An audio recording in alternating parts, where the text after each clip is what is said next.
not regarding his life, to supply your lack of service to 30ஆம் வசனம் வாசியுங்கள்.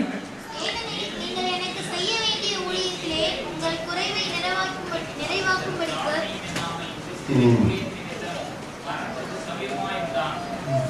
So that's really being sacrificial, isn't it? அது உண்மையான ஒரு தியாகமாக இருக்கிறது.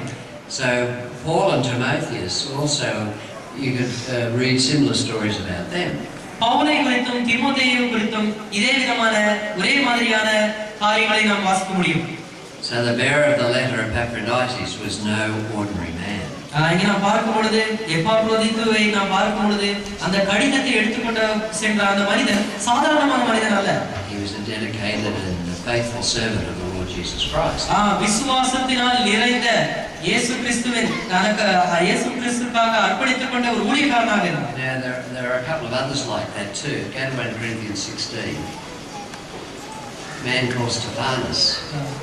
Stephanus runs ஸ்தேவானை குறித்து கூட நாம் பார்க்க முடிகிறது. 16 and verse 15. 1 கொரிந்தியர் 16. Now this is always a challenge to me. இது எப்பொழுதுமே நமக்கு ஒரு சவாலாக இருக்கிறது. 15ஆம் வசனம். ஸ்தேவானுடைய வீட்டார் அகாயா நாட்டிலே முதற்பலனானவர்கள் என்றும் பரிசுத்தவான்களுக்கு ஊழியம் செய்யும்படிக்கு தங்களை ஒப்புவித்திருக்கிறார்கள் என்றும் அறிந்திருக்கிறீர்களே. He and his household, that's significant. பாருங்கள், ஸ்தேவானும் தன்னுடைய வீட்டாரும் என்று பார்க்கிறோம். Were addicted to the ministry of the saints. அவர்கள் தேவனுடைய ஊழியத்திற்காக அர்ப்பணித்தவர்கள். So the question the Lord asks from me from time to time is, John, are you really addicted to the ministry of the saints? நம்மை பார்த்து தேவன் அடிக்கடி கேட்கக்கூடிய ஒரு கேள்வி என்னவென்றால், உண்மையாகவே நீ ஊழியத்திற்காக அர்ப்பணித்துக் கொண்டிருக்கிறாயா? And ministry is not necessarily standing up here and speaking like this.